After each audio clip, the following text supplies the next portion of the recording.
ఇది మీకు కొత్త అద్భుతాన్ని చూపించబోతున్నాం. రండి. ఈ గార్డెన్ గొప్పతనం ఏంటంటే అన్ని జంతువుల్ని గ్రైండర్ తోటి తయారు చేసి పడింది. ఒక్కొక్కటి చూడండి, చూడు కుందేళ్ళు లాంటి అద్భుతాన్ని చూపిస్తే ఎలా గ్రైండర్లో తయారు చేయబడింది. అద్భుతం.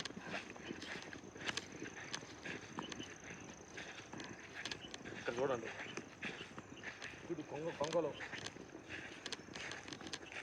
బాతులు 2 రకాల కలర్. ఎట్లా అద్భుతం చూడండి.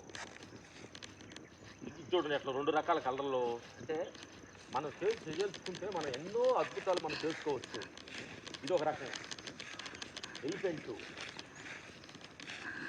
నెమిళ్ళు, కట్టుముర్రం, ఆర్ట్స్, అసలు చూడండి అద్భుతం. ఇక్కడ ఎంతో అద్భుతం. ఎవరో చేస్తుంటే కాదు, నువ్వు కూడా చేసుకోగలవు. అనంతమైన శక్తి నీలో ఉంది, నువ్వేమైనా చేయగలవు.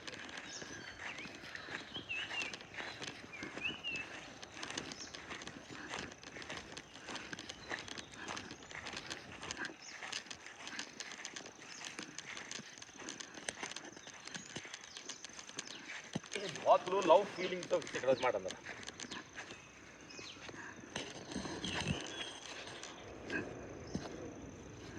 అద్భుతమైన లవ్ సింబల్. లవ్ అంటే ఏంటంటే చాలామంది అంటారు ఏదో లవర్స్ మాట్లాడుకునేదే లవ్ అనుకుంటున్నారు. అది కాదు.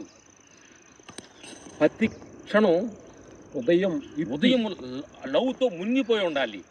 విశ్వాన్ని, భూమిని చూస్తే లవ్ చేయాలి, నీరుని చూస్తే జలుబు చేయాలి, ప్రపంచాన్ని చూస్తే చెట్లు, పక్షులు, జీవరాశి అన్ని ప్రతి క్షణం లవ్ అంటే పొంగిపోవాలి తప్ప లవ్ అంటే ఏదో లవర్స్ దగ్గర లవ్ యూ అని చెప్తే అది లవ్ లాగా అనుకుంటున్నారు. అట్లా కాదు అంటున్నా. అన్నదమ్ముల మధ్య లవ్, భార్యాభర్తల దగ్గర లవ్, ఆ కామపూర్వకమైన లవ్ గురించి మేము చెప్పట్లా. హృదయపూర్వకమైన హృదయం కరిగించే లవ్. ఆ లవ్ అనేది ప్రతి మనిషిలో లవ్ గుండెల నిండా నిండి ఉండాలి. ఆ లవ్ ఎప్పుడైతే తగ్గిద్దో అప్పుడే మనిషిలో దేశం, మనుషులంటే వ్యతిరేకం, అన్నిటి మీద వ్యతిరేక భావం వస్తుంది. అందుకని 24 hours గుండె నిండా లవ్ అనేది నింపుకొని ఉండాలి నా మిత్రులారా.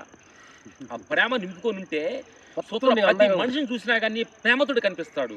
ప్రతి మనిషి చూసినా కానీ, పక్షిని చూసినా, జీవరాశులు చూసినా, ఇలాంటి చెట్లు, ఇలాంటి మంచి వాతావరణం చూసినా కానీ ప్రతి క్షణం ఆనందంగా జీవించాలంటే నువ్వు నీ గుండె నిండా లవ్ నిండిపోయి ఉండాలి, ప్రేమతోటి నిండి ఉండాలి, హృదయం అంతా ప్రేమతో నిండి ఉండాలి. అప్పుడు ప్రతిలో మాటలో కానీ, నీ చూపులో కానీ, నీ ఇనికుల్లో కానీ, నీ నడకల్లో కానీ, నీ భావంలో కానీ ఆ ప్రేమతత్వం ఎప్పుడు నిండి ఉండాలంటే ప్రతి క్షణం మనిషి ప్రేమతోటి నిండి ఉండాలనే సత్యాన్ని సందర్భం వచ్చింది.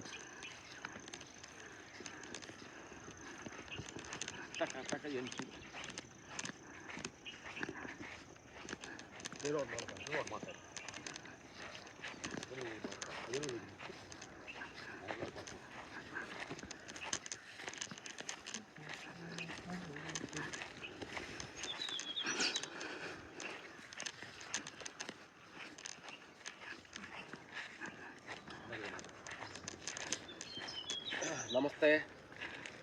పరమాత్మ స్వరూపులకి, నా బంధువులు, మిత్రులందరికీ హృదయపూర్వక నమస్కారాలు.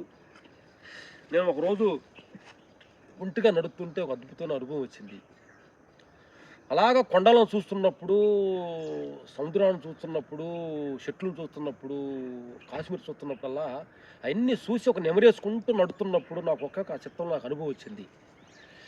అనంతమైన ఒక చైతన్యము, ఆ చైతన్యమే భగవంతుడు.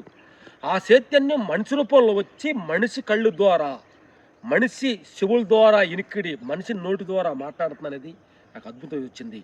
నేచరే ఎవరో కాదు, మన భగవంతుడు సృష్టించిన ఒక అద్భుతమైన విశేషం మనిషి ద్వారా ప్రదర్శించబడుతుంది. మనిషిలోనే భగవంతుడు ఉన్నాడు, బయట ఉన్నాడు, అంతటా ఉన్నాడు అన్న సంగతి నాకు అద్భుతమైన వచ్చింది. ఎందుకంటే ఒక అద్భుతమైన ఒక నెమిలికి అన్ని రకాల కలర్ఫుల్ ఎందుకు చేశారు?